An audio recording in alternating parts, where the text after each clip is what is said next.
ನ್ಯಾಯ ಎಲ್ಲಿದೆ?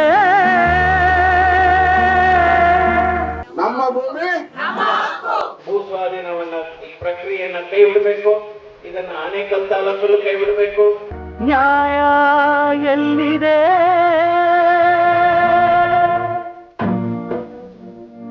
ನಾನು ಪರವಾಗಿ ವಿಧಾನಸಭೆಯಲ್ಲಿ ಇದನ್ನ ಮಂಡಿಸ್ತೀನಿ. ಕರ್ಕೊಂಡೋಗಿ ಜೀವದ ಅರ್ಧ ಬೋಳಿ ಬಾಗಿಲು ನಮ್ಮನ್ನ ಏನ್ಬಿಟ್ಟು ಕಪಾಳ ಕೊಡದ ತಲೆ ಕಿರುತ್ತು.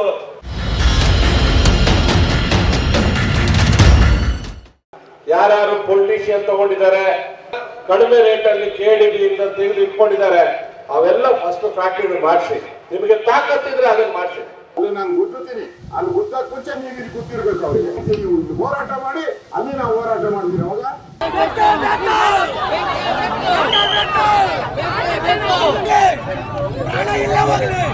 ಮುಂದಿನ ದಿನಗಳಲ್ಲಿ ಏನ್ KDB ಅಕ್ವಿಸೇಷನ್ ಭೂಸ್ವಾಧೀನ ಆಗಿದೆ, ಎಲ್ಲ ನಾಯಕರು ಒಳಗೊಂಡು ನಿಮ್ಮ ಜಮೀನು ನಿಮ್ಗೆ ಸಿಗುವಂತ ಅದನ್ನ ಮ್ಯಾನ್ ಹ್ಯಾಂಡಲ್ ಮಾಡೋದಕ್ಕೆ ನಿಮ್ಗೆ ಯಾರು ಅಧಿಕಾರ ಕೊಟ್ರು? ಯಾವ ಕಾನೂನಲ್ಲಿ ಇದೆ ಹೇಳಿ?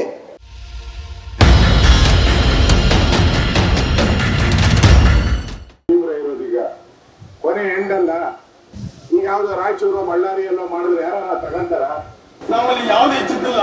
ಇಲ್ಲಿ ಎಲ್ಲ ಪಕ್ಷಗಳು ದಯವಿಟ್ಟು ನಿಮ್ಮ ಮುಖಂಡರಲ್ಲಿ ಇದರ ಬಗ್ಗೆ ಸರ್ಕಾರದ ಗಮನ ಸೆಳೆದು ಸ್ವಲ್ಪ ಅವರನ್ನ ನೀವು ಮಾಡಿ.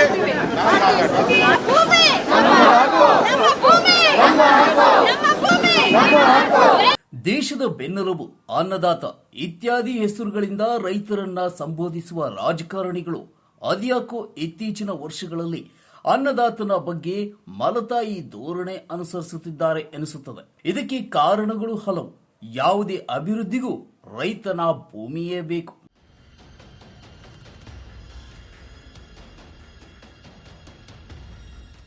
ಬೆಂಗಳೂರು ಹೊರವಲಯ ಆನೇಕಲ್ ತಾಲೂಕಿನ ಸರ್ಜಾಪುರ ಹೋಬಳಿಯ ಮುತ್ತಾನಲ್ಲೂರು ಸುತ್ತಮುತ್ತಲಿನ 2,500 ಫಲವತ್ತಾದ ರೈತರ ಭೂಮಿಗೆ ನೋಟಿಫಿಕೇಶನ್ ಖಂಡಿಸಿ ಕಳೆದ 1.5 ವರ್ಷದಿಂದ ಅಹೋರಾತ್ರಿ ಧರಣಿ ನಡೆಯುತ್ತಿದೆ. ಕಳೆದ ವಾರ ತಾಲೂಕಿನ ರೈತರ KIADB ಶಾಂತಿಯುತವಾಗಿ ತೆರಳಿ ಮನವಿ ಪತ್ರ ನೀಡಲು ಹೊರಟಾಗ ಪೊಲೀಸರು ರೈತರ ಮೇಲೆ ನಡೆಸಿದ ದಬ್ಬಾಳಿಕೆ, ದೌರ್ಜನ್ಯ ನೀವೇ ನೋಡಿದ್ದೀರಿ.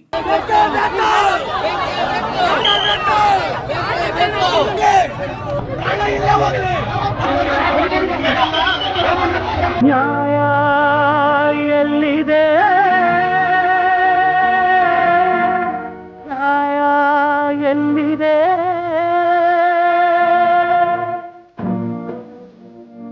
ಇದು ರಾಜ್ಯಾದ್ಯಂತ ಪೊಲೀಸರ ಮತ್ತು ರಾಜ್ಯ ಸರ್ಕಾರದ ಮೇಲೆ ಆಕ್ರೋಶಕ್ಕೆ ಕಾರಣವಾಗಿತ್ತು.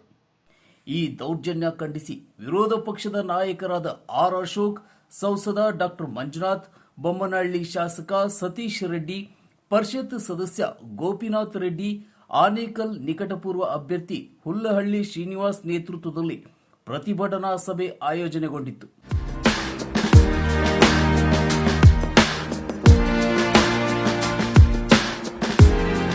ಸಭೆಯಲ್ಲಿ ರಾಜ್ಯ ಸರ್ಕಾರದ ವಿರುದ್ಧ ಮುಖಂಡರೆಲ್ಲ ಗುಡುಗಿ ವ್ಯಾಪಾರಗೋಸ್ಕರ ಸ್ವಾಧೀನಪಡಿಸಿಕೊಳ್ಳುವ ನಾಟಕವಾಡುತ್ತಿದ್ದಾರೆಂದರು. ಈಗಾಗಲೇ ಲಾಬಿಗಳನ್ನ ಸರ್ಕಾರ ನಡೆಸುತ್ತಿದೆ. ಮುಖ್ಯಮಂತ್ರಿ DK ವಿರುದ್ಧವೂ ಮುಖಂಡರು ಗುಡುಗಿ ಬರೋ ತಿಂಗಳು ಅಧಿವೇಶನ ನಡೆಯಲಿದೆ, ಅಲ್ಲಿ ಮಾತನಾಡಿದ್ದೇನೆ ಎಂದು ಅಶೋಕ್ ಎಚ್ಚರಿಸಿದ ಆ ಎಲ್ಲಾ ದೃಶ್ಯಗಳನ್ನ ನೋಡಿ ಬರೋಣ ಬನ್ನಿ. ಇಲ್ಲಿರೋ ಮಕ್ಕಳು ಇಲ್ಲಿರೋರಿಗೆ ಗೊತ್ತಾಗೋದು ಬಿಟ್ರೆ DC-ಗೆ ಏನಾರ ಗೊತ್ತಾಗ್ತದ, KDB-ಗೆ ಗೊತ್ತಾಗ್ತದ? ಯಾರು ಗೊತ್ತಾಗಲ್ಲ. ಡಿಲೀಟ್ ಮಾಡೋರು ಎಲ್ಲಿದ್ದಾರೆ? ವಿಧಾನಸೌಧ ಹತ್ರ ಇದ್ದಾರೆ. ಅವ್ರ ಮೆಸೇಜ್ ಕೊಡೋರು ಯಾರು? DC, ತಹಸೀಲ್ದಾರು, AC-ಗಳು, KDB ಅಧಿಕಾರಿಗಳು ಕೊಡ್ತಾರೆ. ನಾವು ಈ ಹೋರಾಟನ ಇನ್ನಷ್ಟು ಜೋರ್ ಮಾಡ್ಬೇಕು. ನಾವು ಸಪೋರ್ಟ್ ಮಾಡ್ತೀವಿ. ಅದಕ್ಕೋಸ್ಕರ ನಾವೆಲ್ಲ ಬಂದಿರೋಂಥದ್ದು. ಪೂರ್ತಿ ನಿಮ್ಗೆ ಫುಲ್ ಓವರ್ ಆಲ್ ನಾವು ಸಪೋರ್ಟ್ ಮಾಡ್ತೀವಿ. ಸಪೋರ್ಟ್ ಪೂರ್ತಿ. ಅಲ್ಲಾರು ಹೇಳಿದ್ರು, ಅಣ್ಣ ನೀನು ವಿಧಾನಸೌಧದಲ್ಲಿ ಕೊಟ್ಟು ಬಿಡೋಣ ಅಂತ ಹೇಳಿದ್ರು. ಕೊಟ್ಟಿದ್ದೀನಿ ಅಲ್ಲಿ. ಇಲ್ಲಿ ಯಾರು ಕೊಡ್ತಾರೆ? ಈಗ ನಾನು ಒಂದ್ ಕೈನ ಹೊಡೆದೆ, ಚಪ್ಪಾಳೆ ಆಯ್ತಾ? 2 ಕೈ ಸೇರ್ತಾರೆ. ನೀವು ನಾವಿಬ್ರು, ನಾನು ವಿಧಾನಸೌಧದಲ್ಲಿ ಹೋರಾಟ ಮಾಡ್ಬೇಕು, ನೀವು ಬೀದಿಯಲ್ಲಿ ಹೋರಾಟ ಮಾಡಬೇಕು.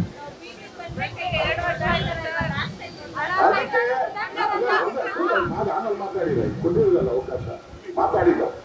ಅದಕ್ಕೋಸ್ಕರ ನಾವು ಸರ್ಕಾರಿ ಕಚೇರಿಗಳನ್ನ ಆಯ್ಕೆ ಮಾಡ್ಕೋಬೇಕು. KDB ಇರ್ಬೋದು, ತಹಸೀಲ್ದಾರ್ ಕಚೇರಿ ಇರ್ಬೋದು, DC ಕಚೇರಿ ಇಲ್ಲಿ ಮಾಡಿದ್ರೆ ಮೆಸೇಜು ಅಲ್ಲಿಗೆ ಹೋಗ್ತದೆ. ಮೂಗಿಡಿದ್ರೇನೆ ಬಾಯಿ ಬಿಡೋದವ್ರು, ಗೊತ್ತಲ್ಲ ಮಕ್ಕಳಿಗೆ. ಔಷಧಿ ಕುಡಿಯಲ್ಲ ಅಂದಾಗ ಏನ್ ಮಾಡ್ತೀರಾ? ಮೂಗಿಡ್ಕೊಂತೀರಾ, ಔಷಧಿ ಕುಡಿತೀರಾ. ಹಂಗೆ ಈ ಸರ್ಕಾರಕ್ಕೆ ನಾವು ಮೂಗಿಡ್ಕೊಂಡು ಔಷಧಿ ಕುಡಿಸ್ಬೇಕು. ಇಲ್ಲ ಅಂದ್ರೆ ಈ ಕಳ್ಳರು ಕದೀಮರು ಬಿಡಲ್ಲ, ಎಲ್ಲ ಕದೀಮರೇ ಇರೋದೀಗ. ಕೊನೆ ಎಂಡಲ್ಲ, ಇನ್ನೊಂದು ವರ್ಷಕ್ಕೆ ಎಲೆಕ್ಷನ್ ಐತೆ, ಕಲೆಕ್ಷನ್ ಮಾಡ್ಕೋಬೇಕು. ಒಳ್ಳೆ ಜಮೀನು ಈಗ ಯಾವ್ದೋ ರಾಯಚೂರು ಬಳ್ಳಾರಿಯಲ್ಲೋ ಮಾಡಿದ್ರೆ ಯಾರ ತಗೊಂತಾರ? ಬಾ ಬಾ ಬಾ ಬಾ ಅಂದ್ರು ಯಾವನು ಬರಲ್ಲ. ಅಲ್ಲಿ ಕೇಳಿ ಇತಾಣಕ್ಕೆ, ಇಂಡಸ್ಟ್ರೀಸ್ ಲೇಔಟ್ಗೆ ಯಾರು ಬರಲ್ಲ. ಇಲ್ಲಿ ಬರಬೇಡ ಅಂದ್ರೆ ಎಲ್ಲ ಓಡ್ಬರ್ತಾರೆ. ಬರಬೇಡ ಅಂದ್ರೆ ಇಲ್ಲಿ ಸಾವಿರಾರು ಜನ, ಲಕ್ಷಾಂತರ ಜನ ಅಪ್ಲಿಕೇಶನ್ ಹಾಕ್ತಾರೆ. ಯಾಕೆ? ಬೆಂಗಳೂರು ಹತ್ರ ಐತೆ ಇದು. ರಾಜ್ಯದಲ್ಲಿ ರಾಗಿ ಕಣಜ ಅಂತಲೇ ಖ್ಯಾತಿ ಗಳಿಸಿರುವ ಆನೇಕಲ್ ತಾಲೂಕಿನಲ್ಲಿ ಇದೀಗ ಮತ್ತೊಮ್ಮೆ 2,500 ಎಕರೆ ಭೂಮಿ ಸ್ವಾಧೀನ 4x1 ನೋಟಿಫಿಕೇಶನ್ ಮಾಡಿದ್ದಾರೆ. ರೈತರ ಕಣ್ಣೀರು ಹಾಕಿಸುತ್ತಿರುವ ರಾಜ್ಯ ಕಾಂಗ್ರೆಸ್ ಸರ್ಕಾರದ ವಿರುದ್ಧ ಹಂದೇನಹಳ್ಳಿ ಪ್ರತಿಭಟನಾ ಅಂಗಳದಲ್ಲಿ ವಿಪಕ್ಷ ನಾಯಕ ಭರ್ಜರಿ ಗರ್ಜನೆ. ವಿಧಾನಸೌಧ ನಡೆಯುವಾಗ ಇದು ಅಲ್ಲಿ ಪ್ರತಿಭಟನೆ ಆಗಬೇಕು, ಬೀಗ ಹಾಕ್ಬೇಕು, ಬಿಸಿ ಮುಟ್ಟಬೇಕು. ಆಮೇಲೆ ಅಧಿವೇಶನ ನಡೀತದೆ ಇನ್ನೊಂದು ತಿಂಗಳೊಳಗಡೆ. ಅವಾಗ ದೊಡ್ಡ ಹೋರಾಟ ಮಾಡ್ಬೇಕು. ಅಲ್ಲಿ ಗುದ್ದು ಅಂತಿರಲ್ಲ, ಅಲ್ಲಿ ನಾನು ಗುದ್ದುತ್ತೀನಿ, ಅಲ್ಲಿ ಗುದ್ದಕ್ ಮುಂಚೆ ನೀವು ಇಲ್ಲಿ ಗುದ್ದಿರ್ಬೇಕು. ಅವರಿಗೆ ಒದ್ದಿರ್ಬೇಕು, ಗುದ್ದೋದಲ್ಲ, ಒದ್ದಿರ್ಬೇಕು ಅವ್ರಿಗೆ. ಆ ರೀತಿ ನೀವು ಹೋರಾಟ ಮಾಡಿ, ಅಲ್ಲಿ ನಾವು ಹೋರಾಟ ಮಾಡ್ತೀವಿ. ಅವಾಗ ಬಲ ಜಾಸ್ತಿ ಆಗ್ತದೆ, ಒತ್ತಡ ಜಾಸ್ತಿ ಆಗ್ತದೆ, ಸರ್ಕಾರ ಇಕ್ಕಟ್ಟಾಗ್ತದೆ. ರೈತ ವಿರೋಧಿ ಸರ್ಕಾರ ಅಂತಾರೆ. ಇಡೀ ಕರ್ನಾಟಕದಲ್ಲಿ ನಿಮ್ಗೆ ಬೆಂಬಲವನ್ನ ಕೊಡ್ತಾರೆ. ಆನೇಕಲ್ ತಾಲೂಕಿನ ಸರ್ಜಾಪುರ ಹೋಬಳಿ ವ್ಯಾಪ್ತಿಯ 11 ಹಳ್ಳಿಗಳಲ್ಲಿ KIADB ಸಂಸ್ಥೆಯು ರೈತರ ಫಲವತ್ತಾದ ಕೃಷಿ ಭೂಮಿಗಳನ್ನು ಬಲವಂತವಾಗಿ ಭೂಸ್ವಾಧೀನ ಮಾಡಿಕೊಳ್ಳಲು ಮುಂದಾಗಿರುವುದನ್ನು ವಿರೋಧಿಸಿ ಹಂದೇನಹಳ್ಳಿ ಗ್ರಾಮದಲ್ಲಿ ನಡೆಯುತ್ತಿರುವ ಬೃಹತ್ ಹೋರಾಟದ ಅಂಗಳಕ್ಕೆ ವಿರೋಧ ಪಕ್ಷದ ನಾಯಕರಾದ ಆರ್ ಅಶೋಕ್ ಅವರು ಭೇಟಿ ನೀಡಿದ್ದಾರೆ. ಅದಕ್ಕೆ ನಾನು ಇವತ್ತು ನಿಮ್ಗೆ ಬೆಂಬಲ ಘೋಷಣೆ ಮಾಡಕ್ ಬಂದಿದ್ದೀನಿ. ನಿಮ್ಮೆಲ್ಲ ಹೋರಾಟಕ್ಕೆ ನಾನು ಬರ್ತೀನಿ. ಈಗೆಲ್ಲ ನಮ್ಮ ಮುಖಂಡಗಳೆಲ್ಲ ಇಲ್ಲೇ ಇದ್ದಾರೆ ವೇದಿಕೆ ಮೇಲೆ. ನಾವೆಲ್ಲರೂ ಕೂಡ ನಿಮ್ ಜೊತೆ ಇರ್ತೀರಿ ಅನ್ನೋ ಮಾತನ್ನ ಹೇಳ್ತೀವಿ. ಅದಕ್ಕೋಸ್ಕರ ಈ ಹೋರಾಟ ಯಶಸ್ವಿಯಾಗಿ ಇಲ್ಲಿ ಯಾವುದೇ ಜಾತಿ ಇರ್ಬೋದು, ಯಾವುದೇ ಸಮುದಾಯ ಇರ್ಬೋದು, ನಾವೆಲ್ಲ ರೈತರು. ಕರೆಕ್ಟಾ? ನೋ ಜಾತಿ. ನಾವೆಲ್ಲರೂ ಯಾರು ಯಾವ ಪಕ್ಷದವರು ಓಪನ್ ಆಗಿ ಬಂದು ಹೇಳ್ತಾರೋ ಅವರೆಲ್ಲ ನಮ್ಮ ಪರ. ಒಳಗೆ ಹೇಳೋರು ಅವ್ರ ಪರ. ಓಪನ್ ಆಗಿ ಯಾರ್ಯಾರು ಹೇಳ್ತಾರೋ ಬಂದು ನಮ್ಮ ಪರನೇ ಅವರು. ಅದರಿಂದ ಈಗ ಅಧಿವೇಶನದಲ್ಲಿ ಕೇಳ್ತೀನಲ್ಲ, ನಾನು ಎದ್ದು ಮಾತಾಡ್ತೀನಿ, ಸತೀಶ್ ರೆಡ್ಡಿ ಮಾತಾಡ್ತಾರೆ, ಹಂಗೆಲ್ಲರೂ ಮಾತಾಡ್ಬೇಕು. ಬಾಯಿ ಮುಚ್ಕೊಂಡು ಕೂತ ಮಾಡೋದು, ಈಗ ಎಸ್ಕೇಪ್ ಆಗಿ ಅಧಿವೇಶನಕ್ಕೆ ಬರದೇ ಇರೋದು ಹಂಗ್ ಮಾಡಬಾರ್ದು. ಅವತ್ತು ಪಟ ಬಯಲಾಗೋತದೆ. ವಿಧಾನಸಭಾ ಅಧಿವೇಶನದಲ್ಲಿ ಯಾರು ನಿಮ್ ಪರ, ಯಾರು ನಿಮ್ ವಿರೋಧ ಅನ್ನೋದು ಸ್ಪಷ್ಟವಾಗಿ ಅರ್ಥ ಆಗ್ತದೆ. ಇದೇ ಜುಲೈ 1ರಂದು ಬೆಂಗಳೂರಿನಲ್ಲಿ ಸರ್ಜಾಪುರ ಹೋಬಳಿಯ ಭೂಸ್ವಾಧೀನ ವಿರೋಧಿ ನೊಂದ ರೈತರು ಶಾಂತಿಯುತವಾಗಿ ಹಮ್ಮಿಕೊಂಡಿದ್ದ ಪ್ರತಿಭಟನೆಯ ವೇಳೆ ಪೊಲೀಸರು ನಡೆಸಿರುವ ಭೀಕರ ಲಾಠಿ ಪ್ರಹಾರ, ಹಲ್ಲೆ ಹಾಗೂ ರೈತರ ಅಕ್ರಮ ಬಂಧನ ಕ್ರಮವನ್ನ ವಿರೋಧ ಪಕ್ಷದ ನಾಯಕ ಆರ್ ಅಶೋಕ್ ಅವರು ತೀವ್ರವಾಗಿ ಖಂಡಿಸಿದರು. ಹಂದೇನಹಳ್ಳಿ ಸತ್ಯಾಗ್ರಹದ ವೇದಿಕೆಯಿಂದ ರಾಜ್ಯ ಕಾಂಗ್ರೆಸ್ ಸರ್ಕಾರದ ಸರ್ವಾಧಿಕಾರಿ ಧೋರಣೆಯ ವಿರುದ್ಧ ಗುಡುಗಿದ ಆರ್ ಅಶೋಕ್ ಅಭಿವೃದ್ಧಿಯ ಹೆಸರಿನಲ್ಲಿ ಬಡ ರೈತರ ಒಡಲಿಗೆ ಕೈ ಹಾಕಿ ಅವರ ರಕ್ತ ಹರಿಸುತ್ತಿರುವ ಈ ಸರ್ಕಾರಕ್ಕೆ ಕಣ್ಣು ಕಿವಿ ಇಲ್ಲದಂತಾಗಿದೆ. ರೈತರ ಒಪ್ಪಿಗೆ ಇಲ್ಲದೆ 1 ಇಂಚು ಭೂಮಿಯನ್ನ KIADB ವಶಪಡಿಸಿಕೊಳ್ಳಲು ನಾವು ಬಿಡುವುದಿಲ್ಲ ಎಂದು ಎಚ್ಚರಿಕೆಯನ್ನ ನೀಡಿದರು. ಯಾರು ಮಾತಾಡ್ತಾರೆ ಅದೆಲ್ಲ ರೆಕಾರ್ಡ್ ಹೋಗ್ತದೆ, ಇಂಚು ಹೋಗ್ತದೆ. ಇನ್ನು 100 ವರ್ಷ ಹೋದ್ರೆ ರೆಕಾರ್ಡ್ ಅಲ್ಲಿ ಇರ್ತದೆ, ಟಿವಿನಲ್ಲಿ ಬರ್ತದೆ. ಅದಕ್ಕೆ ಅದು ಎಲ್ಲ ಪಾರ್ಟಿಯವರೆಗೂ ಅಗ್ನಿ ಪರೀಕ್ಷೆ, ಎಲ್ಲ ಪಾರ್ಟಿಯವರೆಗೂ ಗೊತ್ತಾಗ್ತದೆ. ಅದಕ್ಕೆ ಯಾವ ಪಾರ್ಟಿಯವ್ರು ಮಾತಾಡಿದ್ರು, ಯಾವ ಪಾರ್ಟಿ ಮಾತಾಡಿಲ್ಲ, ಎಲ್ಲ ನಿಮ್ ಬೈಲಿಗೆ ಬರ್ತದೆ. ನಾವಂತೂ ಮಾತಾಡ್ತೀವಿ. ನಾನೇ, ಯಾಕಂದ್ರೆ ವಿರೋಧ ಪಕ್ಷ ನಾಯಕರು ಇರೋದ್ರಿಂದ ನಾನೇ ಫಸ್ಟ್ ಇನಿಷಿಯೇಟ್ ಮಾಡ್ಬೇಕು. ನಾನು ನಾನು ಮಾತಾಡಿದ್ಮೇಲೆ ಉಳಿದವರೆಲ್ಲ ಮಾತಾಡ್ಬೇಕು, ಅದು ರೂಲು. ನಾನು ಮಾತಾಡಿದ್ಮೇಲೆ ಅಪೋಸಿಷನ್ ಮುಖ್ಯಮಂತ್ರಿ ಆದರೂ ನಾನು ಮಾತಾಡಿದ್ಮೇಲೆ ಅವ್ರು ಮಾತಾಡಬೇಕು. ಕೃಷಿ ಭೂಮಿ ಲೂಟಿ ತಡೆಯಲು ಮುಂದಿನ ವಿಧಾನಸಭಾ ಅಧಿವೇಶನದಲ್ಲಿ ಸರ್ಕಾರದ ವಿರುದ್ಧ ಉಗ್ರ ಹೋರಾಟ ರೂಪಿಸುವುದಾಗಿ ಈ ಸಂದರ್ಭದಲ್ಲಿ ಭರವಸೆ ನೀಡಿದರು. ರೂಲ್ ಹಂಗಿರೋದು, ಮುಖ್ಯಮಂತ್ರಿ ಎದ್ದು ನಿಂತ್ಕೊಂಡು ಹಂಗೆ ಹೇಳಕ್ಕಾಗಲ್ಲ. ನಾನು ಪ್ರಸ್ತಾವ ಮಂಡಿಸ್ಬೇಕು, ನಾನು ಮಂಡಿಸಿದ ಮೇಲೆ ಅದಕ್ಕೆ ವಿರೋಧವಾಗಿ ಪರವಾಗಿ ಯಾರು ಬೇಕಾದ್ರೂ ಮಾತಾಡ್ಬೋದು. ನಾನೇ ಅದನ್ನ ಮಂಡಿಸ್ಬೇಕು. ನಾನೇ ಇವತ್ತು ಹೇಳ್ತಾ ಇದ್ದೀನಿ, ನಾನು ನಿಮ್ ಪರವಾಗಿ ವಿಧಾನಸಭೆಯಲ್ಲಿ ಇದನ್ನ ಮಂಡಿಸ್ತೀನಿ. ಚರ್ಚೆ ಆಗ್ತದೆ, 1 ಗಂಟೆ 2 ಗಂಟೆ 3 ಗಂಟೆ 8 ಗಂಟೆನ ಚರ್ಚೆ ಆಗಿ, ದಿನ ಎಲ್ಲ ಚರ್ಚೆ ಆಗಿ. ನೀವು 800 ದಿನದಿಂದ ಕೂತಿದ್ದೀರ, ಚರ್ಚೆ ಆಗಿ. ಆ ದೃಷ್ಟಿಯಿಂದ ನಾವೆಲ್ಲರೂ ಕೂಡ ಹೋರಾಟಕ್ಕೆ ಹೋಗೋಣ. ಬೇರೆ ಬೇರೆ ಹೋರಾಟ ಬೇಡ, ಎಲ್ಲ ಒಟ್ಟಾಗಿ ಹೋಗೋಣ. ನಾನು ನಿಮ್ ಪರವಾಗಿ ಬಂದು ಆ ತಹಸೀಲ್ದಾರ್ ಆಫೀಸ್ಗೆ ಈಗ ನೀವು ತೆಕ್ಕೊಡ್ಬೇಕು. ತೆಕ್ಕೊಂಡಿದ್ದಾರಪ್ಪ, ಅದನ್ನು ನೀವೇ ತಂದ್ಬಿಡಿ ಸರ್. ಅದನ್ನು ನೀವೇ ತರ್ರಿ ಅನ್ಬೇಡ. ಬೀಗ ನಾನು ಹೊಡ್ತೀರ, ಅಷ್ಟು ಬೀಗನೇ ಹಾಕ್ತೀನಿ ನಾನು. ತಂದ್ಕೊಡಿ, ನಾನೇ ಹಾಕ್ತೀನಿ. ಕೇಸ್ ಹಾಕಿದ್ರೆ ಯಾರ ಮೇಲೆ ಹಾಕ್ತಾರೆ? ನನ್ನ ಮೇಲೆ ಏನಾಗ್ತದೆ? ನನ್ನ ಮೇಲೆ ಕೇಸ್ ಹಾಕೋದು. ಹಾಕೊಂಡ್ಲಿ, ಕೇಸ್ ಎಷ್ಟು ಬೇಕಾದ್ರೂ ಹಾಕೊಂಡ್ಲಿ.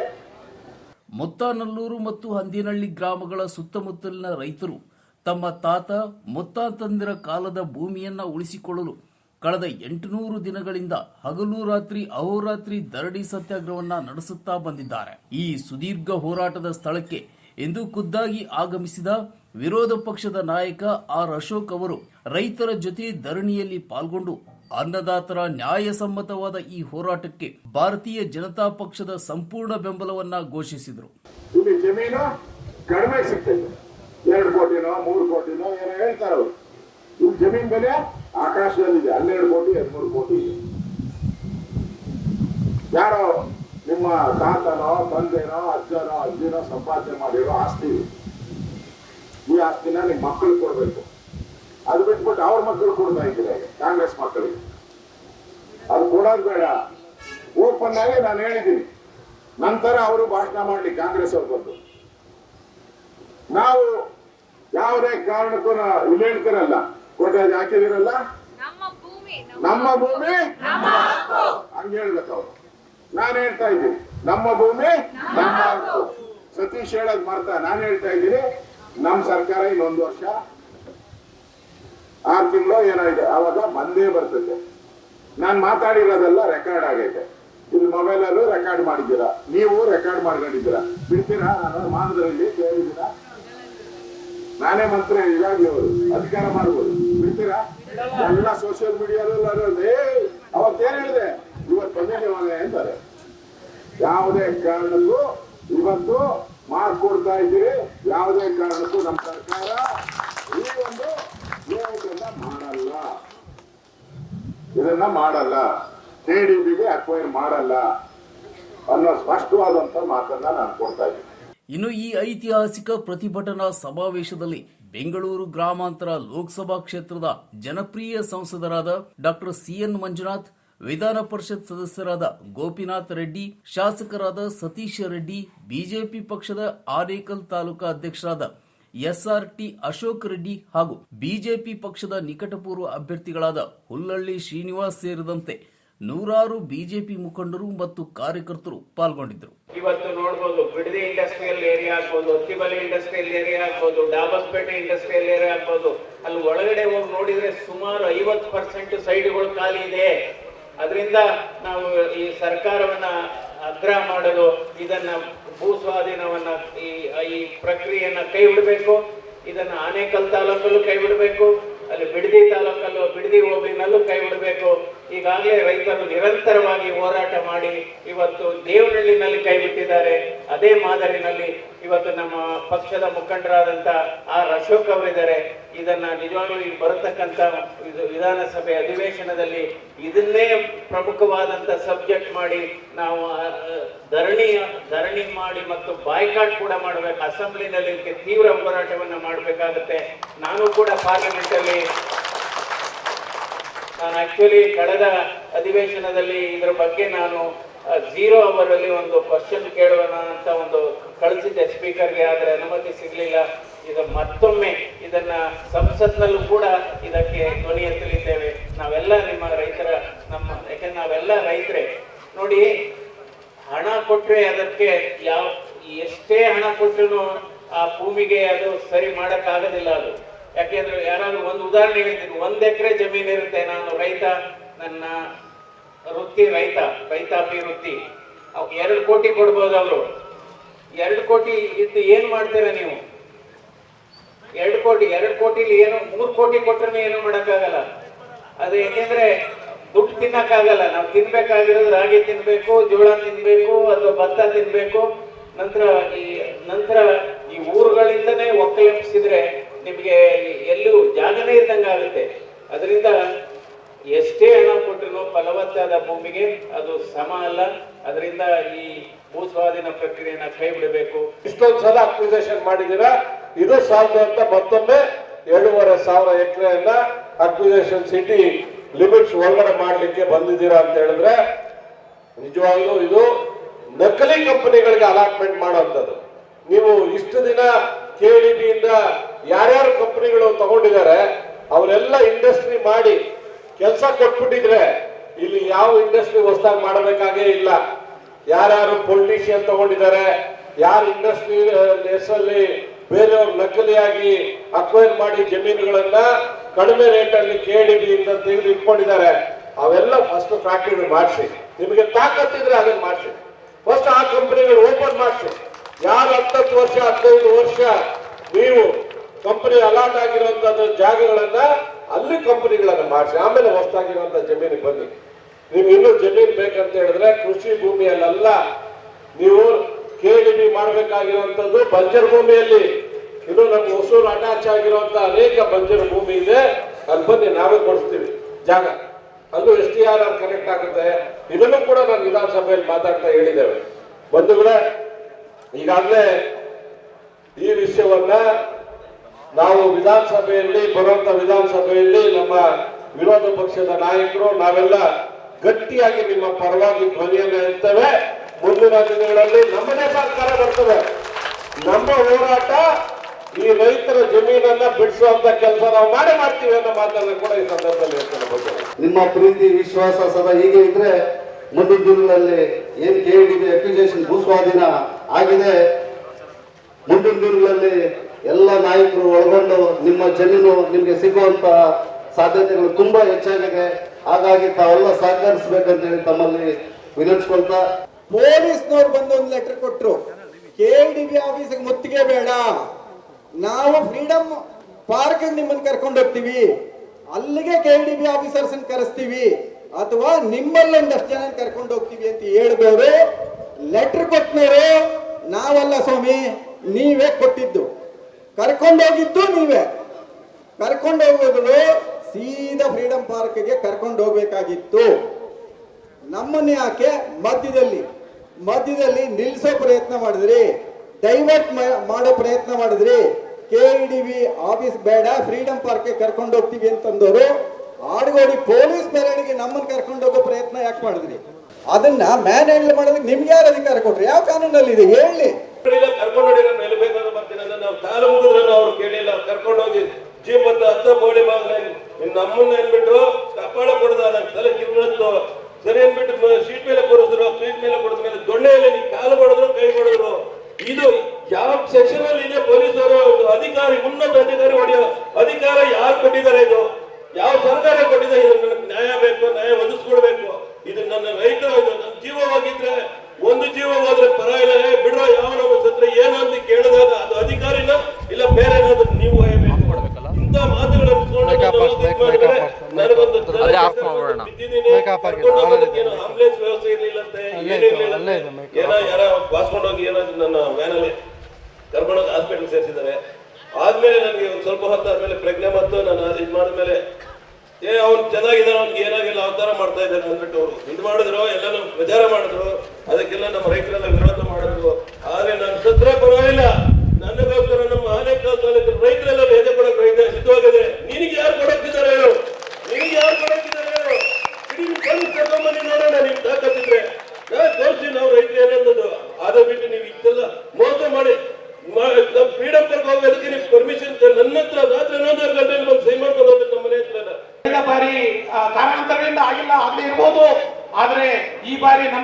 ನೀವು ಸದನದಲ್ಲಿ ಗರ್ಜಿಸ್ತೀರಾ, ಬಾವಿಗಳಿಗೂ ಬೇಕಾದ್ರೆ ಹೋರಾಟ ಮಾಡ್ತಿರೋ ವಿಶ್ವಾಸನ ನಾವು ವ್ಯಕ್ತಪಡಿಸ್ತೀವಿ. ದಯಮಾಡಿ ನಮ್ಮ ಪರ, ನಮ್ಮ ಎಲ್ಲ ರೈತರ ಪರ 11 ಹಳ್ಳಿಗಳ 2535 ಎಕರೆ ರೈತರ ಪರ ನೀವು ಧ್ವನಿಯಾಗಿ ನಿಲ್ಲಬೇಕು ಅಂತ ಹೇಳ್ಬಿಟ್ಟು ನಮ್ಮಲ್ಲಿ ನಮ್ಮ ಕಡೆಯಿಂದ ಕಳಕಳಿ ಮಾಡಬೇಕು. ಕೆಲವೊಂದೆಲ್ಲ ಜಂಗಮ ಕೊಟ್ಟೆ ಬಿಡಿರಿ, ರಾಜಕೀಯ ಚಿಂತನೆಯಲ್ಲಿ ಹೋರಾಡ್ತಾ ಇದೆ. ನಮ್ಮಲ್ಲಿ ಯಾವುದೇ ಚಿಂತಿಲ್ಲ. ಇಲ್ಲಿ ಎಲ್ಲ ಪಕ್ಷಗಳು, ಕಾಂಗ್ರೆಸ್ ಇರ್ಬೋದು, ಬಿಜೆಪಿ ಇರ್ಬೋದು, ಅಥವಾ ಜೆಡಿಎಸ್ ಇರ್ಬೋದು, ಅಥವಾ ಎಲ್ಲ ಜನಪರ ಸಂಘಟನೆಗಳು ನಮ್ಮ ಬೆಂಬಲಕ್ಕೆ ಇವೆ. ದಯವಿಟ್ಟು ನಿಮ್ಮ ಮುಖಂಡರಲ್ಲಿ ಇದರ ಬಗ್ಗೆ ಸರ್ಕಾರದ ಗಮನ ಸೆಳೆದು ಸ್ವಲ್ಪ ಅವರಿಗೆ ವಿವರಣೆ ನೀಡಿ ನಮ್ಮ ಜಮೀನನ್ನು ಉಳಿಸ್ಕೊಳ್ಬೇಕಂತ ವಿನಂತಿಸ್ತಾ ರೈತರ ಪರವಾಗಿ. ಇವರೊಂದಿಗೆ ಹೋರಾಟದ ಮಂಚೂಣಿಯಲ್ಲಿರುವ ರೈತ ಮುಖಂಡರಾದ ಚಂದ್ರಾರೆಡ್ಡಿ, ದೊಮ್ಮಸಂದ್ರ ದೇವರಾಜ್, ಜಯಪ್ರಕಾಶ್ ಹಾಗೂ ನೂರಾರು ಗ್ರಾಮಗಳ ನೊಂದ ಅನ್ನದಾತರು ಭಾಗವಹಿಸಿ ತಮಗೆ ಆಗುತ್ತಿರುವ ಅನ್ಯಾಯವನ್ನ ವಿಪಕ್ಷ ನಾಯಕರ ಮುಂದೆ ಬಿಚ್ಚಿಟ್ಟರು.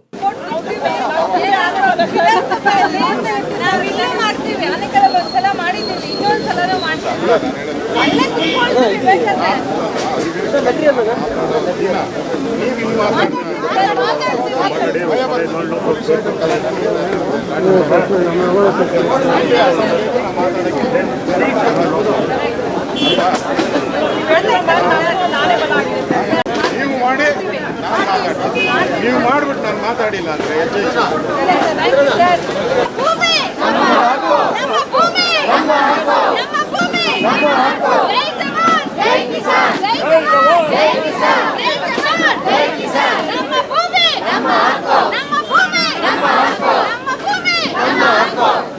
ಈ ಕೃಷಿ ಭೂಮಿ ಸ್ವಾಧೀನ ಪ್ರಕ್ರಿಯೆಯನ್ನ ಸರ್ಕಾರ ಸಂಪೂರ್ಣವಾಗಿ ಕೈಬಿಡುವವರೆಗೂ ದರಡಿಯನ್ನ ಹಿಂಪಡೆಯುವುದಿಲ್ಲ ಎಂದು ರೈತರು ಕ್ರಾಂತಿಕಾರಿ ಸಂಕಲ್ಪ ತೊಟ್ಟಿದ್ದಾರೆ.